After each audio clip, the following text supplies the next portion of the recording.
Hello friends and welcome back to another sunny Saturday. We have the NEET series. Today's topic is the anatomy of the pulp cavity. So today we are starting the endo series, and today's topic we are going to talk about the anatomy of the pulp cavities while you are doing the excess cavity preparation.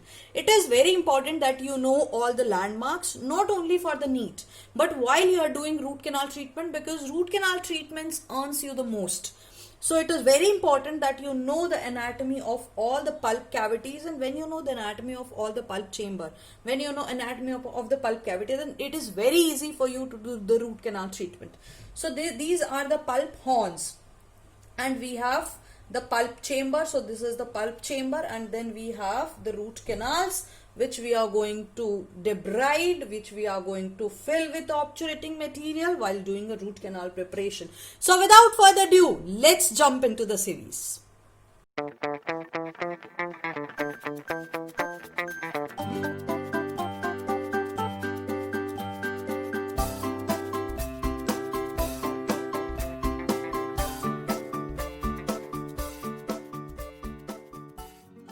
Before we get started, make sure you subscribe to our channel and click on the bell icon. That way you get a notification as soon as I release a video lecture. So today's topic is the anatomy of the pulp cavity, right? So pulp cavity, we have the pulp chambers. So first of all, when you are going from the crown up till down, so first thing you are going to meet is the pulp chamber, and it is very important that you do deroof the pulp horns. So the pulp chamber, and then you will go towards the root. In the roots you have the root canals, right? So the pulp chamber, you have to first, you will meet the part of the pulp in the crown, which is the pulp chamber, and part of the pulp which is in the root is the root canal. So when you look at the root terminal, so when we look at the apex of the root, the most frequent question which comes in my mind is, why do we have to short 0.5 to 1 millimeter out of the radiographic apex? Now I don't want to start from the scratch, because we have already made all this series, all the lectures. So we'll be just talking the relevant terms right now here. So why is it so important? Why do we deduct this 0.5 to 1 millimeter? I'm sorry, I keep on forgetting that this is a Hindi series. So हमें 0.5 से 1 millimetre क्यों कम करना है ना? क्योंकि जब हम लोग रूट टर्मिनल को देखते हैं, तो अगर आप रूट टर्मिनल को देखोगे तो आप क्या पाओगे कि जो रूट आपका जो एपेक्स है, ठीक है, वो आपका रेडियोग्राफिक एपेक्स आता है. यानी कि अगर आप रेडियोग्राफ देखने लगोगे तो आपका रूट एपेक्स आएगा ये, बट एक्चुअल में आपका रूट कैनाल कहां खत्म हो रहा है? यहां पर. तो ये रीजन है कि हम 0.5 से 1 मिलीमीटर शॉर्ट रखते हैं, क्योंकि अगर आप देखोगे ये जो डिफरेंस है, इसको मेकआउट करने के लिए अगर आपने बिल्कुल रेडियोग्राफ में जो रूट की एपेक्स आ रही है, अगर आपने बिल्कुल एग्जैक्टली, क्योंकि आजकल तो आरवीजी वगैरह भी है, तो उससे आप बहुत अच्छे से प्रिसाइज जूम सब कुछ कर सकते हो, है ना? तो अगर आपने एग्जैक्टली यहां तक रखा है तो एक्चुअली में आप ओवर परफोरेट कर चुके हो. तो देखोगे अगर आप, तो हम लोग क्या करते हैं, जब हम लोग वर्किंग लेंथ लेते हैं तो हम 0.5 से 1 millimetre short of the radiographic apex लेते हैं. एक तो होगी ये चीज. दूसरी चीज क्या है कि रूट के टर्मिनल पे आप क्या देखोगे, सिर्फ मेन कैनाल नहीं है, एक मेन कैनाल है, एक मेन फोरामेन है, राइट? ये मेन फोरामेन हो गया हमारा. उसके अलावा हमारे पास और भी बहुत एक्सेसरी कैनाल्स हैं. एक कैनाल के अलावा भी छोटी छोटी प्यारी प्यारी बिल्कुल कैनाल्स निकल रही हैं साइडों में से. तो जो कैनाल, दो कैनाल होगी, एक लैटरल कैनाल होगी इसके अलावा, और एक आपके पास होगी एक्सेसरी कैनाल, ठीक है?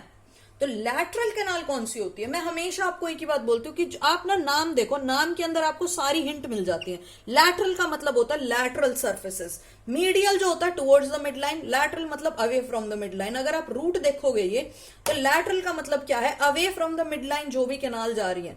तो जो भी canal away from the mid line जा रही है, ये सारी कैनाल्स क्या होगी? लैटरल कैनाल होगी. एक्सेसरी कैनाल क्या होती है?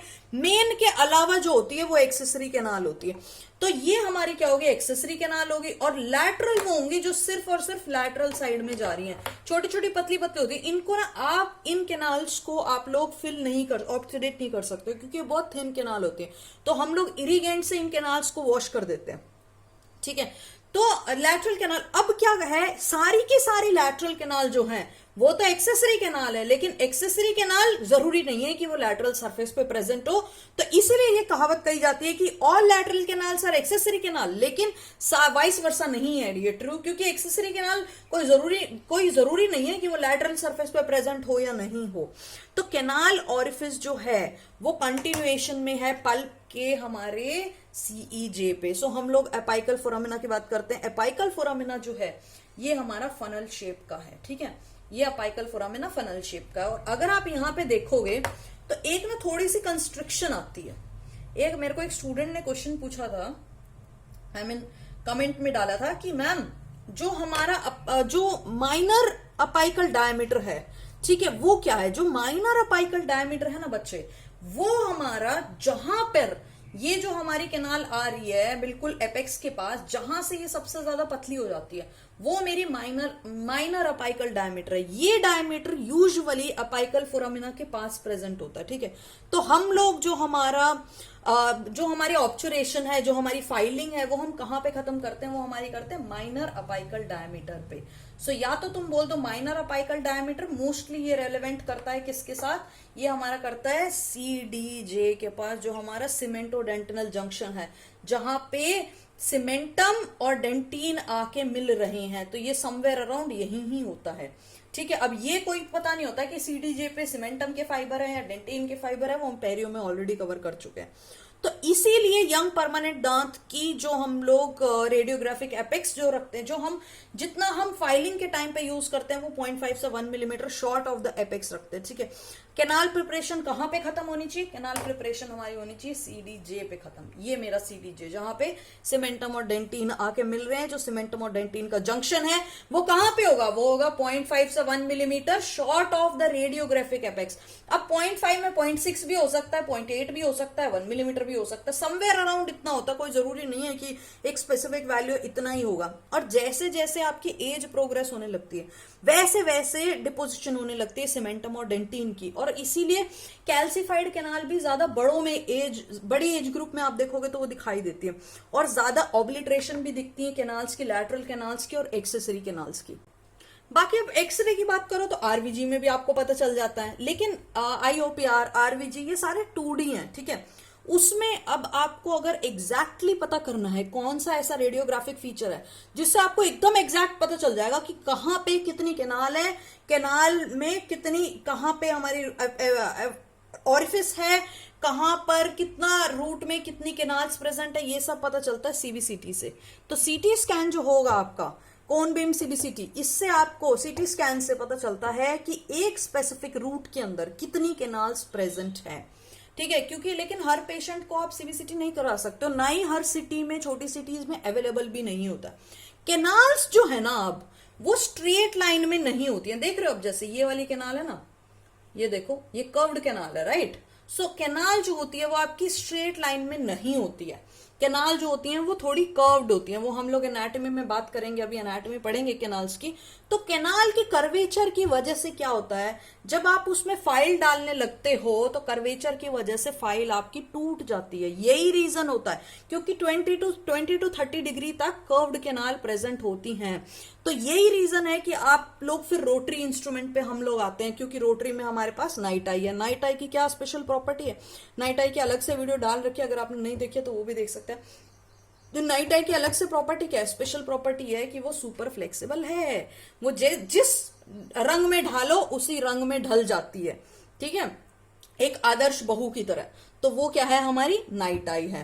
देखो बहुत इंपॉर्टेंट है, कोई जरूरी नहीं है कि आप नीट की प्रिपरेशन कर रहे हो तो आपको बिल्कुल सिर्फ रेलेवेंट पढ़ाई का ही पढ़ना है। नॉलेज ना कभी वेस्ट नहीं जाती है। तो आप ऐसे मत सोचो कि मुझे नीट के लिए पढ़ना है, ऐसे सोचो कि मैं नॉलेज के लिए पढ़ना है। आई नो आप बोलोगे कि मैम आपका तो हो गया, आपने तो एमडीएस भी कर ली इसीलिए आप ऐसा बोल रहे हो। ऐसा नहीं है। जब आप नॉलेज के लिए पढ़ने लगते हो ना तो आपको पढ़ने का चस्का आने लगता है, तो आपका ना और मन करता है कि और पढ़ूं और पढ़ूं और पढ़ूं। जबकि हालांकि अगर आप नीट के लिए पढ़ोगे ना तो थोड़ा सा पढ़ के ऐसा लगोगे ओहो मेरा माइंड तो सैचुरेट हो गया। तो इसीलिए आप नॉलेज के लिए पढ़ो। मैं आपको ये बोलूंगी रट्टा मार के मत पढ़ो, जितना नीट के लिए भी पढ़ रहे हो ना स्लोली स्लोली रोज थोड़ा थोड़ा पढ़ते रहो, लेकिन जो पढ़ रहे हो वो एकदम अच्छे से पढ़ो। अब हम लोग आते हैं क्लासिफिकेशन पे, ठीक है। कैसे कर्वेचर चेक करेंगे, कितनी कैनाल है, ये कैसे पता चलेगा हमें? तो हम दो क्लासिफिकेशन पढ़ेंगे। एक हम पढ़ेंगे वर्ट्यूसी की क्लासिफिकेशन और एक हम पढ़ेंगे वीन की। वैसे तो बहुत सारी क्लासिफिकेशंस है, लेकिन हम लोग सिर्फ दो ही पढ़ेंगे, उतनी हमें जरूरत है। तो वर्ट्यूसी क्लासिफिकेशन में स्टार्ट करते हैं अपन। 1 से स्टार्ट करेंगे, 8 तक लिखेंगे। 1 2 3 एक साथ लिख लो, फिर 4 5 6 7 एक साथ लिख लो और 8 एक साथ लिख लो। ठीक है, तो 1 2 3 इन सब में क्या है? एक कैनाल है। 4 5 6 में क्या है? 2 कैनाल है। 8 में क्या है? 3 कैनाल है। ठीक है, इतना समझ में आ गया। 1 2 3 1, 4 5 6 7 2 और 8 3। अब क्या करना है आपने, ये याद रखना कि इसमें 1 है, इसमें 2 है और इसमें 3 है। ठीक है, इतना याद रहेगा। अब 1 से स्टार्ट करते हैं। सबसे पहले लास्ट से स्टार्ट करना, अपन ने लास्ट से आगे आगे आगे आना, यानी कि लास्ट का मतलब है एपेक्स। एपेक्स पे कितना फोरामिना निकल रहे हैं, ठीक है, उससे स्टार्ट होगा। एक फोरामिना निकल रहा है, ठीक है, एपेक्स पे एक है। फिर यहाँ पे 2, इन तीनों में एक एक एक लिखो। इसमें 2 थे तो 2 2 2 2 लिखो। इसमें 3 थे तो 3 लिखो। ठीक है, इसमें एक एक ही रहेगा। फिर अगर एक है तो 2 लिखो। फिर इसमें 3 जाना है हमने, तीन चीजें लिखनी है ना, क्योंकि ये 3 है। तो इसमें आएगा नेक्स्ट 2 और फिर दोबारा 1। देखो, जो अगर 1 है तो यहाँ 2 लिखो और 2 है तो 1 लिखो। बेसिकली ये रूल है, ये फंडा है। तो यहाँ पे क्या है, 2 से स्टार्ट है तो 2 सिंगल ही रखो। उसके बाद क्या आएगा, यहाँ पे आएगा मेरा 1, फिर 2 है तो 1 और फिर 2, फिर क्या है, 2 है तो 1, फिर 2 और फिर 2 है तो फिर 1। ठीक है, ये है आपकी वर्ट्यूसी क्लासिफिकेशन। कुछ भी याद करने की जरूरत नहीं है अदर देन दैट कि 1 2 3 1, 4 5 6 7 2 कैनाल्स एंड 8 3 कैनाल। सिर्फ एक ये चीज याद करनी है। दोबारा से हम यही चीज करेंगे। देखो, बहुत इंपॉर्टेंट है ये और बहुत इजी है। अगर आप देखो तो 1 2 3 में 1 1 1 है, 4 5 6 7 में 2 2 2 2 है और 8 में क्या है, 3 है। तो फर्स्ट 1 एज इट इज रहने देंगे। 2 के अंदर क्या है, यहाँ पे 1 है तो यहाँ पे 2 लिखेंगे, फिर 1 है तो 2 लिखेंगे, दोबारा 1, क्योंकि एक एक एक एक, एक बढ़ाते जाओ बस। ठीक है, अब 2 पे आए तो पहला सिंगल, नेक्स्ट एक बढ़ाएंगे तो 2 है तो 1 आएगा, 2 है तो 1 आएगा और 1 है तो फिर 2 आएगा, 2 है तो फिर 1 आएगा और 1 है तो 2 आएगा और 2 है फिर 1 आएगा। बेसिकली जो आपके डिजिट प्रेजेंट है ना, अगर 1 प्रेजेंट है तो उसके एडजेसेंट में 2 लिखो और अगर 2 प्रेजेंट है तो 1 लिखो। बेसिकली उल्टा लिखना है, सेम कभी नहीं लिखना। तो ये आपकी होगी वर्ट्यूसी क्लासिफिकेशन। यानी कि टाइप 1 में क्या होगा, टाइप 1 में एक ही कैनाल है, एक ही पल्प चेंबर है, एक ही एपेक्स से निकल रही है, यानी एक ही फोरामिना है। ठीक है, टाइप 2 के अंदर क्या आता है, एक, देखो यहाँ पे अब टाइप 2 के अंदर क्या है आपके 2, बेसिकली एक पल्प चेंबर से निकल रहा है। देखो अब यहां से, आई एम सॉरी, तो टाइप 2 के अंदर क्या है, दोबारा से टाइप 2 से स्टार्ट करेंगे। टाइप 2 के अंदर क्या है, आगे 2 है, यानी कि पल्प चेंबर से 2 में डिवाइड होगी और फिर बाद में ये एपेक्स है लास्ट वाला, है ना, और जाके हमारी 1 में मिल गई। तो ये मेरी टाइप 2 हो गई। ठीक है, ये टाइप 2 हो गई। टाइप 3 के अंदर क्या है, सबसे पहले एक ही थी, फिर उसके बाद 2 डिवाइड हुई, फिर उसके बाद दोबारा जाके 1 मिल गई। ये हो गई टाइप 2, टाइप 3। टाइप 4 के अंदर देखेंगे हम, टाइप 4 के अंदर सीधी सीधी 2 ही कैनाल है, 2 ही आ रही हैं, 2 ही निकली हैं और 2 ही एंटर कर रही है। अब यहां से हमारे पास 2 रहेंगे क्योंकि हमने 2 में एपेक्स में, मैंने क्या बोला था, ये लास्ट वाला क्या है, ये हमारा एपेक्स है। तो एपेक्स पे कितनी आ रही है, अपाइकल फोरामिना पे कितनी निकल रही है। तो अगर हम लोग टाइप 5 की बात करेंगे तो टाइप 5 में क्या है, सबसे पहले 1 है, ठीक है, 1 है 1 है 1 है और लास्ट में जाके एपेक्स में 2 हो रही है। ठीक है, ये हो गई हमारी टाइप 5। तो ऐसा टाइप 6 क्या हो गया, टाइप 6 के अंदर क्या है, सबसे पहले स्टार्टिंग से ही 2 अलग हो गई। ठीक है, और फिर उसके बाद क्या हुआ, 1 हो गई। देखो अब फिर क्या हुआ, मिलके 1 हो गई और फिर दोबारा 2 में डिवाइड हो गई, फिर दोबारा 2 में डिवाइड हो गई। ठीक है, तो ये हो गया टाइप 6। टाइप 7 के अंदर क्या है, 2 थी, फिर 1 हुई, फिर 2 थी और फिर वापस मिलके क्या होगी, 1 हो गई। ये बहुत कॉम्प्लिकेटेड है।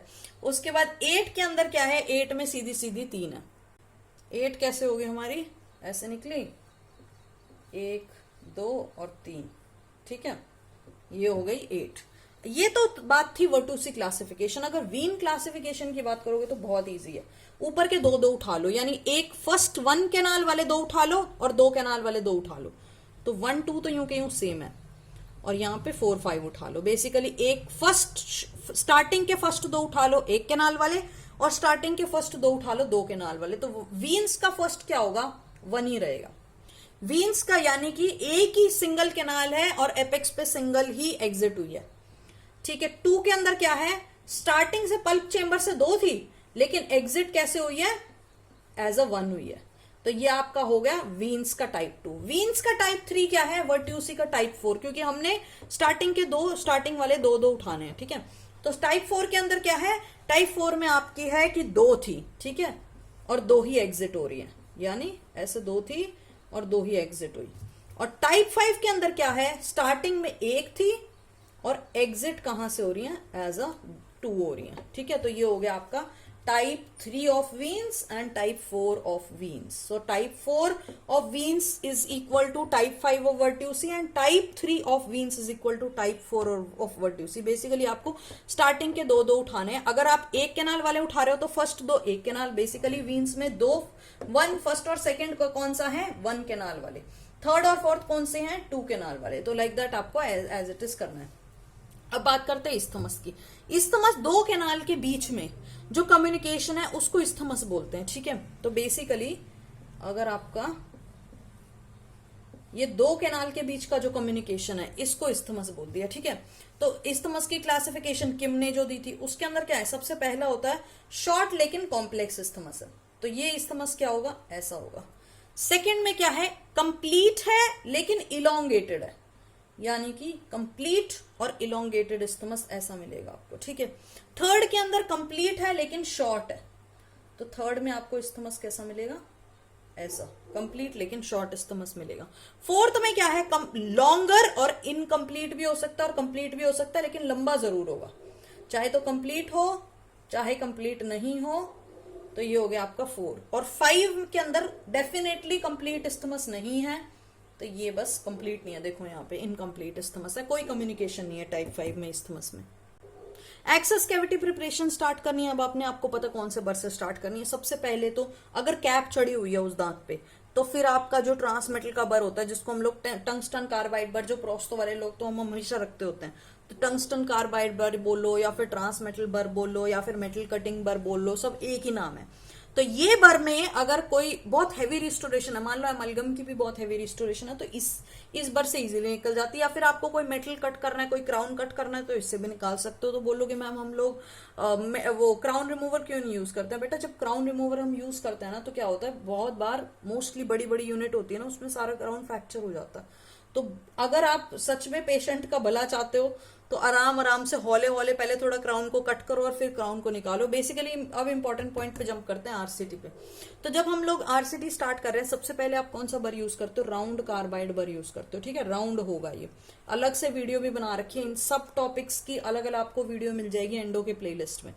तो राउंड बर के अंदर साइजेस हैं, ठीक है, एक छोटा है, एक बड़ा है, एक उससे बड़ा है।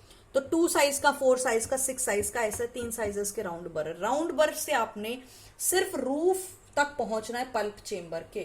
तो यानी कि अगर ये आपका दांत है और आपको यहां से आपका पल्प चेंबर स्टार्ट हो रहा है, तो सिर्फ आपने क्या करना है, यहां तक पहुंचना है राउंड बर से। बेसिकली सिर्फ दांत को ही कट करना राउंड बर से।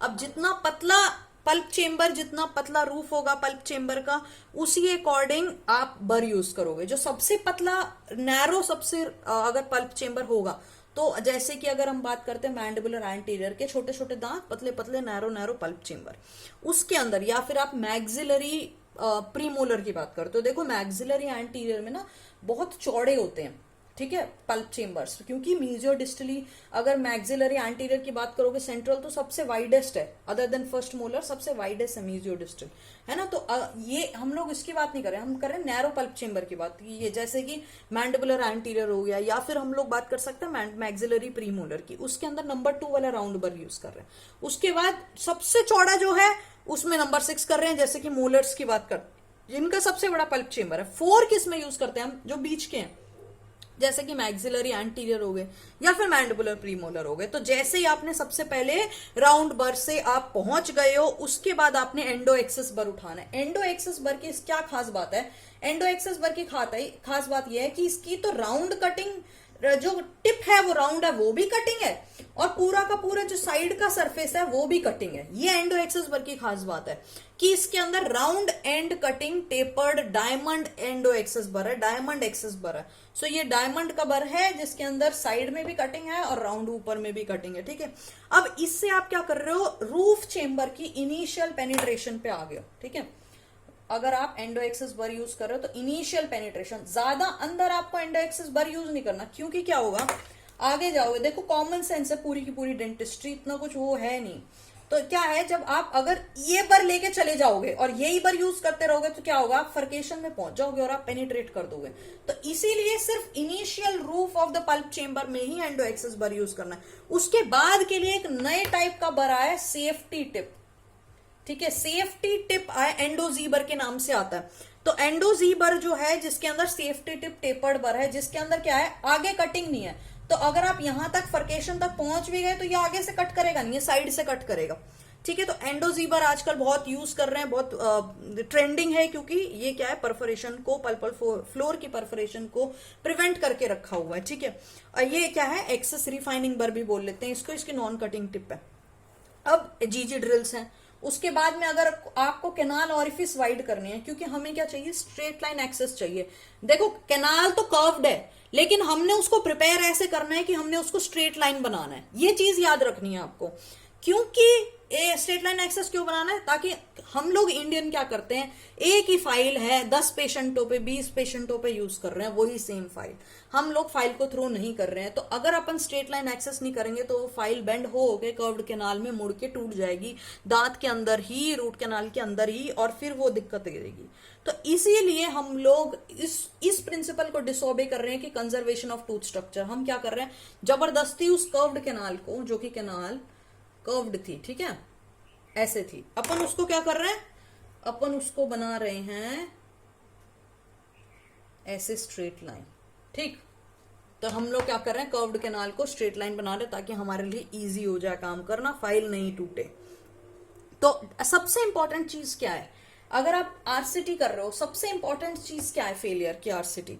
आप बोलोगे मैम ऑब्चुरेशन, यस ऑब्चुरेशन भी है, लेकिन उससे ज्यादा इंपॉर्टेंट पता है क्या है, अगर आपने मान लो आपने यहां से एंटर कर दिया, ठीक है, ये सारा आपने पल्प हटा दिया हटा दिया हटा दिया हटा दिया हटा दिया, और आपने यहां पे इतना पल्प चेंबर ना छोड़ दिया, अब क्या होगा, ये बैक्टीरिया का कंटामिनेशन यहीं रहेगा और आपकी रूट कैनाल फेल हो जाएगी। इसीलिए बहुत इंपॉर्टेंट है कि आप पल्प चेंबर को डी रूफ कर रहे हो। पल्प चेंबर्स जितने भी पल्प हॉर्न्स है ना, याद रखना है, पल्प हॉर्न सारे एक्सपोज करने हैं, और पल्प हॉर्न्स को निकालना बहुत ज्यादा इंपॉर्टेंट है, क्योंकि अगर आप पल्प हॉर्न बीच में छोड़ रहे हो तो वो आरसी फेल होगा ही होगा। क्योंकि उसका आरसीटी का मेन पर्पस क्या है कि आप सारा का सारी चीज निकाल रहे हो, जितना भी लिविंग टिश्यू है, और उसको डेड बना रहे हो। अगर आप थोड़ा सा भी लिविंग रख दोगे तो फिर वो ना तो वो लिविंग रहेगा ना वो डेड रहेगा, वो इन्फेक्टेड बन जाएगा। So coming to the anatomy of pulp cavity of each teeth, now these are the maxillary, these are the mandibular. Maxillary central has one root and one canal, and the lateral canal also very less cases. In cases of 24%, there are lateral canal present, which only present in the apical 1/3. Mostly maxillary central has a straight canal, straight line axis. Coming to the lateral maxillary lateral, the shape of the axis cavity is more like a ovoid, but the shape of the central is more like a triangular shape. Maxillary central is more like a triangular, the excess cavity. The canine is also again the ovoid shape. Now the difference between maxillary central and maxillary lateral is that the maxillary lateral has got a curved apex. So if you look at the root of the maxillary or canal of the maxillary lateral, they have at the apical 1/3 they have the distal inclination. So there are high chances that there is going to be a curved canal which is present at the apical 1/3, and this is the reason for the palatal, in case because this is a curved canal, so there are high chances of the palatal abscess also developing in the maxillary lateral incisor. And 55% of the cases the maxillary lateral has a curved canal. So canine also has a ovoid axis cavity, and canine also has one root and one canal. Now all of these maxillary anteriors, they have one root and one canal. लेकिन mandibular anterior में क्या है, mandibular anterior में एक root है लेकिन canal एक नहीं है, कैनाल एक से ज्यादा है। वो हम लोग बात करेंगे, जो वर्ट्यूसी क्लासिफिकेशन इतनी पड़ी थी अब वो काम आएगी। अब मैक्सिलरी प्रीमोलर्स की बात करते हैं। मैक्सिलरी प्रीमोलर में क्या है, दो रूट होती है, राइट। सो मैक्सिलरी जो प्रीमोलर्स हैं उनमें दो रूटें हैं, लेकिन मैंडिबुलर प्रीमोलर्स जो हैं, ठीक है, प्रीमोलर्स, उनमें क्या है, एक एक रूट है, लेकिन उनमें कैनाल दो हैं। अगेन, जितने भी मैंडिबुलर एंटीरियर दांत है सब में रूट तो एक ही है, लेकिन कैनाल एक नहीं है, और रूट भी आगे बाइफरकेटेड हो सकती है, चांसेस हैं, मैं मोस्ट कॉमन की बात कर रही हूँ, चांसेस आगे हम पढ़ेंगे। तो जितने मैक्सिलरी एंटीरियर है सब में एक रूट है और एक ही कैनाल है, ठीक है, ये बात याद रखनी है, एक रूट है एक ही कैनाल है, मोस्टली यही मिलता है। मैक्सिलरी प्रीमोलर की बात करते हैं तो दो रूटें हैं, दो रूट हैं और दो कैनाल हैं, एक मीजियल, एक उसमें बक्कल में प्रेजेंट है, एक पैलेटल में प्रेजेंट है, ठीक है। तो दो रूट है और दो कैनाल है, एक बक्कल में है एक पैलेटल में है, ठीक है। और जो शेप है इसकी एक्सेस कैविटी की, वो ओरिफाइस की शेप या तो किडनी शेप होगी, या फिर आपकी ऐसी किडनी शेप का ओरिफाइसिस बनेगा, हाँ, या फिर आपका बनेगा इलिप्टिकल शेप का।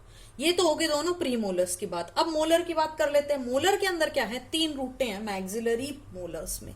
देखो अब मैक्सिलरी मोलर में तीन रूट है और तीन ही कैनाल है, बहुत इजी है, देखो ये बहुत इजी है, लगता डिफिकल्ट है लेकिन बहुत आसान है। मैंडिबुलर के अंदर क्या है, मैंडिबुलर में दो रूट है लेकिन कैनाल दो नहीं है। मैंडिबल में हमेशा यही, मैंडिबल का क्या फंडा है, मैंडिबल में रूट तो बड़े सिंपल है लेकिन कैनाल सिंपल नहीं है। मैक्सिलरी में जितनी रूट है उतनी कैनाल, ये बात याद रखो, मैक्सिलरी में जितनी रूट है उतनी canal, except the maxillary molars. Except maxillary molar में क्या होता है, वैसे तो तीन रूट तीन कैनाल ही हैं, तो कौन कौन से रूट है भैया, बक्कल रूट है, मीजियो बक्कल, दो बक्कल रूट है, एक पैलेटल रूट है, पैलेटल रूट जो लंबी पीछे है, ठीक है। तो बक्कल रूट में क्या है, अगर मान लो ये मीजियल सरफेस है तो ये मीजियल, क्या मान लो क्या है, ये मीजियल सरफेस, तो एक क्या है मीजियो बक्कल, एक ये क्या है, ये वाली रूट डिस्टोबक्कल, ठीक है, और पीछे वाली क्या है जो यहाँ पे पीछे ये पैलेटल है, ठीक है। एक कैनाल होगी मीजियोबक्कल में, एक कैनाल होगी डिस्टोबक्कल में और एक कैनाल होगी पैलेटल में। लेकिन अब ये बात याद रखो, अगर एक्स्ट्रा कैनाल प्रेजेंट है ना मैंडिबुलर में, अगर 4 कैनाल्स आती हैं, सॉरी मैक्सिलरी मोलर में, फर्स्ट मोलर में अगर 4 कैनाल आती हैं तो चौथी कैनाल कहाँ पे होगी ना, MB2 कैनाल, वो यहाँ पे प्रेजेंट होगी, पैलेटल होगी MB1 के, तो ये MB1 कैनाल है ये वाली, ठीक है। ये कौन सी है, पीछे वाली पैलेटल कैनाल है। ये वाला जो सरफेस है ना, ये पैलेटल सरफेस है, ये बक्कल सरफेस है, ये पैलेटल सरफेस है। जितने भी टुवर्ड्स द दांत हैं ये सारे बक्कल हैं, ये सारे लिंगुअल हैं इसमें, ठीक है। तो क्या क्या है, MB, ये क्या है MB1 कैनाल, MB2 कैनाल यहाँ पे अगर प्रेजेंट होगी तो ये कौन सी है भैया, ये भी बक्कल ही है क्योंकि ये बक्कल सरफेस है। ये क्या है, डिस्टो बक्कल है। ये कौन सी है, पैलेटल है। अगेन तो अब ये समझ में आ गया, अगर चौथी कैनाल प्रेजेंट होगी तो वो कहां पे होगी, वो इस वाली रूट के अंदर होगी। तो वो कौन सी होगी, MB रूट के अंदर होगी। MB1 हो सकती है, MB2 हो सकती है। MB2 जो प्रेजेंट होगी वो पैलेटल ही होगी थोड़ी सी, ठीक है, MB1 के। सेम गोज, अब जो शेप है वो रोम्बोइड शेप है, तो आप लोगों को शेप दिख रही है सेकेंड मोलर की। मैंडिबुलर की बात करते हैं अब हम। मैंडिबुलर थोड़ा सा कॉम्प्लिकेटेड है, दोबारा मैक्सिलरी रिवाइज कर लें एक बार। तो मैक्सिला के अंदर क्या है, सारे के सारे एंटीरियर में 1 रूट 1 कैनाल का फंडा है, ठीक है। अगर बात करते हैं मैक्सिलरी एंटीरियर रीजन की, तो ये जैसा दांत का शेप है, अगर आपको याद है प्रिंसिपल्स, हमने एक वीडियो बना रखी है, अगर आपने नहीं देखी है तो देख लो, जो प्रिंसिपल्स हैं, ठीक है, कैनाल के, तो उसके अंदर प्रिंसिपल लॉ क्या बोलता है कि जो भी आपका शेप है ना दांत का, वही आपका उसका शेप होगा, पल्प चेंबर का वही शेप होगा। वो पल्प चेंबर एनाटॉमी दांत की ही फॉलो करता है। तो देखो दांत की एनाटॉमी फॉलो कर रहा है एक्सेप्ट मैक्सिलरी मोलर, ये बात उसमें है, ये एक्सेप्शन है, ठीक है। तो इसमें क्या है, यहाँ पे क्या है, पल्प चेंबर मीजोडिस्टली वाइड होगा तो ट्रायंगुलर होगा, ओवॉइड होगा, एक्सक्यूज मी, ओवॉइड होगा। फिर इसके अंदर इलिप्टिकल या किडनी शेप है, इलिप्टिकल या किडनी शेप है, इसके अंदर रोम्बोइड दोनों में शेप है, ठीक है। तो ये हो गया किडनी या इलिप्टिकल, किडनी या इलिप्टिकल। ये भी क्वेश्चन पूछते हैं पता है कभी कभी, क्या शेप है, लेकिन अगर आपको ये डायग्राम याद है ना फिर कोई दिक्कत नहीं है। उसके बाद मोलस के अंदर कौन सी शेप होती है, रोम्बोइड शेप है, क्योंकि 3 रूट है, ठीक है, 3 रूट है 3 कैनाल है। अब बात करते हैं, ये तो हो गया मैक्सिलरी दांत, 3 रूट 3 कैनाल। अगर चौथी प्रेजेंट है मैक्सिलरी मोलर में तो कहां पे होगी, मीजियोबक्कल रूट में प्रेजेंट होगी, ठीक है। ये वाली रूट में जो मैंने अलग से सर्कल की हुई है। अब मैंडिबुलर दांत की बात कर लेते हैं। मैंडिबल दांत की बात करते हैं तो देखो मैक्सिलरी मोलर मैक्सिलरी एंटीरियर बड़े सिंपल थे, एक रूट थी एक ही कैनाल थी, लेकिन मैंडिबल में ऐसा नहीं है। मैंडिबल में रूटें तो एक ही है यहां तक, लेकिन कैनाल एक नहीं है, कैनाल एक से ज्यादा है। अब रूट भी एक रूट है, लेकिन बाइफरकेटेड रूट कहां होगी, मतलब रूट जाके सेपरेट हो सकती है, ठीक है, रूट जाके नीचे एपेक्स में भी बाइफरकेट हो जाती है, दो रूट बन जाती हैं, ठीक है। वो किस केस में है, सबसे फ्रीक्वेंटली होता है मैंडिबुलर फर्स्ट प्रीमोलर। मैं आपको एक बात बता दूं, जो सबसे बड़ा एक्सेप्शनल है ना रूल का, वो सबसे ज्यादा मैंडिबुलर फर्स्ट प्रीमोलर है। मैंडिबुलर फर्स्ट प्रीमोलर सारे उनकी जड़ है, सारी वर्ट्यूसी की क्लासिफिकेशन जितनी बड़ी है ना, वर्ट्यूसी 1 2 3 4 और वर्ट्यूसी 8, चारों की चारों इसी में ही प्रेजेंट होंगे मैंडिबुलर फर्स्ट प्रीमोलर में। जैसे मैक्सिलरी फर्स्ट मोलर अलग है ना, वैसे मैंडिबल में फर्स्ट प्रीमोलर अलग है।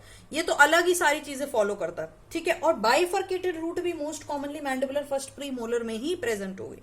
बाकी डिस्टल कैनाल भी सबसे ज्यादा मैंडिबुलर फर्स्ट प्रीमोलर में ही होंगी। फिर उसके बाद दो रूट होने के चांसेस सबसे ज्यादा मैंडिबुलर फर्स्ट प्रीमोलर में ही होंगे। तो सारी चीजें मैंडिबुलर फर्स्ट प्रीमोलर में। सेंट्रल बहुत आसान है, अब एंटीरियर पे आ जाते हैं। सेंट्रल बहुत आसान है, एकदम बायलैटरल सिमेट्रिकल दांत सबसे ज्यादा सेंट्रल होता है, ठीक है, एकदम एक जैसा होगा। मीजल डिस्टल डिस्टिंग्विश करना डिफिकल्ट हो जाता है, वो सब एनाटॉमी की उसमें डेंटल एनाटॉमी की वीडियोस में पढ़ेंगे, ठीक है। अब बात करते हैं हम लोग, एक रूट है एक कैनाल है मैंडिबुलर सेंट्रल में, लेकिन इसके अंदर एक कैनाल होने के चांसेस 70% है, ठीक है। अब बाकी के बोलोगे, बाकी के 30% कहां गए, तो भैया बाकी के 30% वर्ट्यूसी क्लास 3, वर्ट्यूसी थर्ड क्या थी, याद करो 1 2 3 तक, 1 2 3 तक क्या था, 1 ही था, लेकिन फिर 2 और फिर 1। तो ये वाली जो क्लासिफिकेशन है, यानी कि पहले पल्प चैम्बर से एक निकला, फिर 2 डिवाइड हो गया, और फिर बाद में एपेक्स पे जाके एक मिल गया। ये वाला जो क्लास है ना, ये सेंट्रल के अंदर प्रेजेंट हो सकता है। 22% चांसेस हैं वर्ट्यूसी क्लास 3 होने के, ठीक है। ट्रायंगुलर या ओवॉइड है इसका पल्प एक्सेस कैविटी, ठीक है, और पल्प चेम्बर भी ओवॉइड ही है। एक्सेसरी कैनाल सबसे ज्यादा अगर किसी एंटीरियर में दांत में होंगी, सारे एंटीरियर दांतों को मिला लो, maxillary anterior, mandibular anterior, maxillary anterior, सबसे ज्यादा एक्सेसरी कैनाल अगर किसी में प्रेजेंट होंगे तो वो होंगी मैंडिबुलर सेंट्रल के अंदर। एक्सेसरी कैनाल्स, यहाँ पे मैं आपको एक्सेसरी कैनाल्स ड्रॉ कर देती हूँ ताकि डायग्राम देख के याद आ जाए कि एक्सेसरी कैनाल अगर किस में प्रेजेंट है तो सबसे ज्यादा है मैंडिबुलर सेंट्रल में, और प्रीमोलर के अंदर अगर बाइफरकेटेड रूट प्रेजेंट है तो वो इसमें मिलेगा, ठीक है, फर्स्ट मैंडिबुलर फर्स्ट प्रीमोलर में। अब हम लोग बात करते हैं लैटरल भी सिमिलर ही है, सेम। कैनाइन क्या है, मोस्टली एक रूट है एक कैनाल है, कैनाइन में, मैंडिबुलर कैनाइन में, लेकिन डिस्टल कर्वेचर सबसे ज्यादा प्रेजेंट होगा मैंडिबुलर कैनाइन के अंदर, और इसका एक कैनाल एक फोरामिना प्रेजेंट होगा 78% चांसेस में, ठीक है। लेकिन बाकी के बचे हुए में क्या होगा, आपका डिस्टल कर्वेचर प्रेजेंट होगा, और 2 रूट प्रेजेंट हो सकती हैं। 2.3% चांसेस हैं 2 रूट प्रेजेंट होने के मैंडिबुलर कैनाइन में। तो बाइफरकेटेड रूट की अगर आप सीक्वेंस याद करोगे तो देखो, किसी किताब में कुछ दिया हुआ है, किसी किताब में क्या दिया हुआ है, आप क्या फॉलो करते हो इस पे डिपेंड करते हैं। नीचे कमेंट सेक्शन में ये मत करना मैम आप क्या फॉलो कर रही हो, मैं क्या फॉलो कर रही हूँ वो मैं बता देती हूँ, लेकिन उसमें डिस्कशन नहीं चाहिए मुझे कोई, आप क्या फॉलो कर रहे हो उस पर आपको डिपेंड करता है, ठीक है। तो एक सबसे कॉमनली क्या है वो तो याद रखो, मैंडिबुलर फर्स्ट प्रीमोलर ही है, क्योंकि मैं जिन बुक्स को फॉलो करती हूँ, मैं मोस्टली पढ़ती हूँ एनबीडी की बुक्स, ऑक्सफोर्ड वगैरह की, तो मैं नेशनल ऑथर की बुक को नहीं मानती हूँ, मतलब मैं नहीं फॉलो करती हूँ। आप जिसको फॉलो करते हो वो आप पे डिपेंड करता है। तो उस बुक के अकॉर्डिंग क्या है, सबसे most commonly mandibular first premolar तो हमेशा है ही है। अगर बाइफरकेटेड रूट की बात करोगे तो मैंडिबुलर फर्स्ट प्रीमोलर तो हाईएस्ट नंबर पे है, लेकिन अगर सीक्वेंस की बात करोगे तो किसी बुक में दिया हुआ है मैंडिबुलर कैनाइन पहले है, फिर मैंडिबुलर इंसाइजर है। लेकिन मैं क्या फॉलो करती हूँ मैं आपको बता रही हूँ, मैं एनबीडी का मटेरियल फॉलो करती हूँ। तो उसके अंदर क्या है, उसके अंदर ये दिया हुआ है कि सबसे पहले बाइफरकेटेड रूट की बात कर रहे हैं हम, 2 रूट किस में प्रेजेंट होगी, मैंडिबुलर एंटीरियर दांतों में, तो सबसे फ्रीक्वेंटली मैंडिबुलर फर्स्ट प्रीमोलर में, ठीक है। उसके बाद कौन सा है, मैंडिबुलर सेंट्रल है। उसके बाद क्या है, मैंडिबुलर मतलब इंसाइजर है। उसके बाद क्या है, मैंडिबुलर कैनाइन्स है, ठीक है। ये सीक्वेंस है बाइफरकेटेड रूट। तो मैंडिबुलर फर्स्ट प्रीमोलर की अगर बात करते हैं, सबसे बड़ा एक्सेप्शनल दांत यही है, ठीक है। अब कितना परसेंट, एक केनाल एक फोरामिना का कितना परसेंट है, 70% चांसेस होंगे, एक केनाल होगा एक फोरामिना होगा। उसके बाद आपका आता है ये कौन सी है, Vertucci class 1 classification. Second Vertucci classification 24% chances में होगी। थर्ड वर्ट्यूसी क्लासिफिकेशन कम करते जाओ, थर्ड वर्ट्यूसी क्लासिफिकेशन 4% में होगी, लास्ट का बस 4 रख लो। और फोर्थ वर्ट्यूसी क्लासिफिकेशन सिर्फ 1.5% चांसेस में होगी। इसके बाद डायरेक्ट 8th में आ जाओ जिसके अंदर 3 केनाल थी, ठीक है, वो कितना होगा, सिर्फ 0.5% चांसेस में, ठीक है। ये है मैंडिबुलर फर्स्ट प्रीमोलर की कहानी। मैंडिबुलर फर्स्ट प्रीमोलर जो है सबसे ज्यादा एक्सेप्शनल है। इसके अंदर स्ट्रेट रूट होने के भी चांसेस सिर्फ 48% ही होते हैं, ठीक है। लेकिन उससे ज्यादा है कि एक्स्ट्रा केनाल मिलेंगी सबसे ज्यादा इसके अंदर। बाइफर्केटेड एसेसरी केनाल की बात करते हैं वो अलग है, एक रूट के अंदर कितनी केनाल मिल रही है उसके चांसेस सबसे ज्यादा हाई किसके अंदर है, मैंडिबुलर फर्स्ट प्रीमोलर के अंदर। उसके अलावा सबसे ज्यादा बाइफर्केटेड रूट किसमें प्रेजेंट होगी, वो भी मैंडिबुलर फर्स्ट प्रीमोलर में ही होगी। मैंडिबुलर सेकंड प्रीमोलर ना एकदम सेम है मैंडिबुलर फर्स्ट प्रीमोलर जैसा। एक्सेप्शन क्या है इसके अंदर, कि इसके अंदर एक यूजुअली एक तो एक ही रूट प्रेजेंट होते हैं, क्योंकि अगर हम बात कर रहे हैं जो स्पेशलिटी है मैंडिबुलर फर्स्ट प्रीमोलर की वो तो उसको देंगे ही। तो मैंडिबुलर सेकंड प्रीमोलर के अंदर क्या है, मोस्टली एक ही रूट प्रेजेंट होते हैं, हो सकता है 2 या 3 हो लेकिन रेयर मिलती है वो। लेकिन डिस्टल कर्वेचर जरूर प्रेजेंट होगा मैंडिबुलर सेकंड प्रीमोलर के अंदर। तो 40% चांसेस हैं स्ट्रेट रूट होगी, डिस्टल कर्वेचर प्रेजेंट होगा, बाकी के बचे हुए 40%। फर्स्ट मोलर मैंडिबुलर की बात कर रहे थे। मैंडिबुलर फर्स्ट मोलर के अंदर क्या है, ट्रेपीजोइड है, देखो ट्रेपीजोइड है। इसके अंदर क्या है, 4 पल्प हॉर्न है, देखा। और मैंडिबुलर फर्स्ट मोलर में 2 रूट होती हैं, ये तो पता है आपको, लेकिन केनाल 3 मिलेंगी। ये बात मैंने आपको बोली थी, केनाल का ना फंडा मैंडिबल में ही डिरेंज्ड है। तो 2 रूट है, एक कौन सी रूट है, एक मीजियल रूट है, एक डिस्टल रूट है, राइट। अब केनाल कौन सी होंगी आपकी, केनाल इसके अंदर होंगी, कौन सी रूट में 2 केनाल प्रेजेंट होंगी, मीजियल रूट में। हमेशा देख लो, या तो तुम्हें मीजियल मिलेगा या तुम्हें बक्कल में गड़बड़ मिलेगी, बाकी सारा सही है। तो मीजियल के अंदर 2 कैनाल्स होंगी, एक होगा मीजियो बक्कल, एक होगा मीजियो लिंगुअल। सो ये देख लो, मीजियल के अंदर 2 प्रेजेंट है, एक मीजियो बक्कल है, एक मीजियो लिंगुअल है।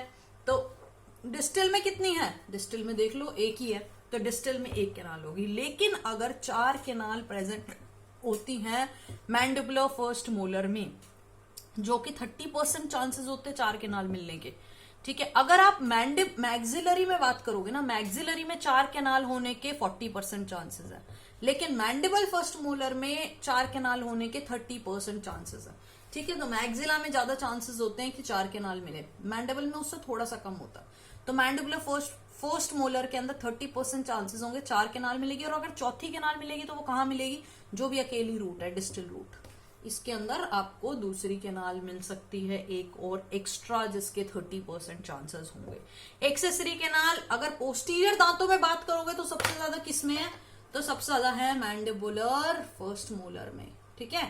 ये डायग्राम बना दिया। एंटीरियर की बात करते हो तो किसमें मिलेंगी, तो सबसे पहला एंटीरियर और मैंडिबल में सबसे पहला पोस्टीरियर, दोनों में एक्सेसरी केनाल सबसे ज्यादा है। इस तरीके से आप याद रख सकते हो। मैंडिबुलर सेकंड मोलर की बात करते हो, सेम है, ट्रेपिजोइडल है, एक्सेस कैविटी, 2 रूट है, 3 केनाल है, 2 रूट प्रेजेंट होने के चांसेस है 71%, 1 रूट होने के चांसेस हैं 27%, जब फ्यूज हो सकती है, 3 रूट होने के चांसेस हैं 2%। तो ये आपके हो गए मोलर टू मोलर, एक्सेप्ट हमारा थर्ड मोलर रह गया। थर्ड मोलर में एक ही चीज याद रखनी है कि उसके अंदर सी शेप पल्प चेंबर होता है, सी शेप का पल्प चेंबर होगा। मोस्टली फ्यूज्ड रूट मिलती हैं अगर मैक्सिलरी थर्ड मोलर की बात करोगे, ठीक है। या फिर आपको और ज्यादा रूट भी मिल सकती हैं, चार अलग अलग रूट भी मिल सकती है, मोस्टली एक ही फ्यूज्ड रूट मिलती है।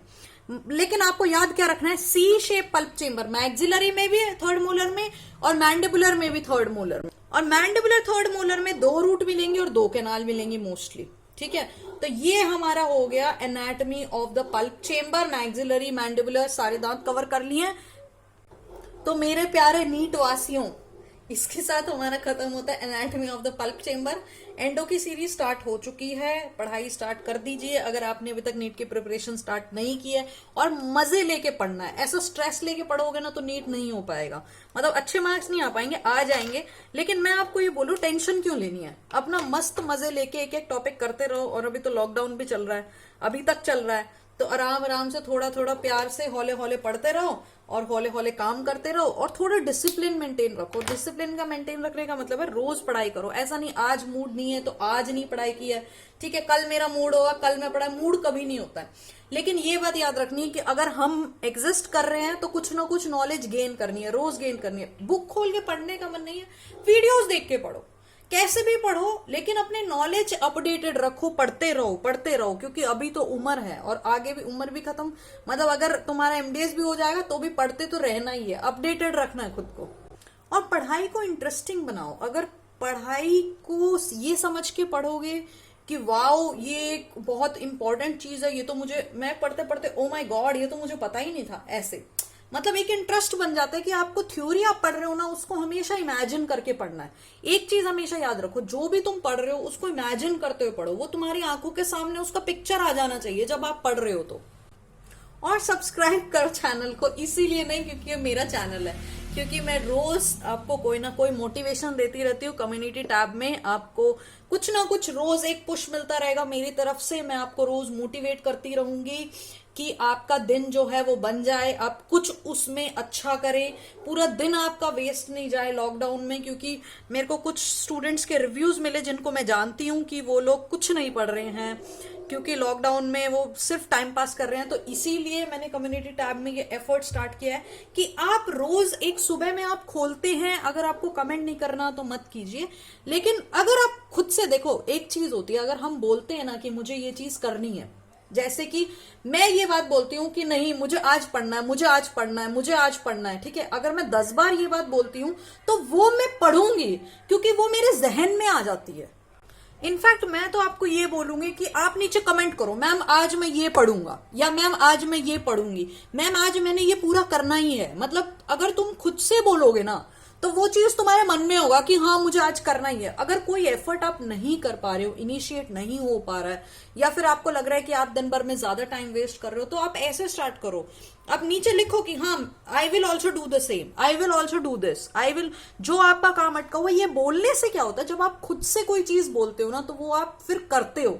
अगर आप सोचते हो तो सोचते रह जाते हो, लेकिन आप बोलते हो तो उस चीज को कर पाते हो, वो पॉसिबल हो पाता है। तो सब्सक्राइब कीजिए चैनल को, लाइक कीजिए वीडियो को अगर आपको पसंद आई, और अपने सारे दोस्तों के साथ शेयर कीजिए जो भी नीट की प्रिपरेशन कर रहे हैं, जो नहीं भी कर रहे हैं, फाइनल ईयर के स्टूडेंट हैं, उनकी रिवीजन हो जाएगी। मैं फाइनल ईयर के स्टूडेंट्स को भी बोल रही हूँ कि तुम नीट के सेशंस को एक बार, that will be a kind of revision for you guys. तो तुम रिवाइज, ये क्या है, एक फास्ट फॉरवर्ड मोड में हम जल्दी जल्दी इंपॉर्टेंट चीज को कवर कर रहे हैं, तो ये इंपॉर्टेंट है कि, और अगर नीट की प्रिपरेशन कर रहे हो तो ये वीडियोस देखने के बाद क्वेश्चन जरूर सॉल्व कीजिए। जो डाउट आते हैं नीचे कमेंट सेक्शन में कमेंट कीजिए, पढ़ते रहिए, खुश रहिए, नॉलेज गेन करते रहिए, और मिलते हैं हम नेक्स्ट सैटरडे को।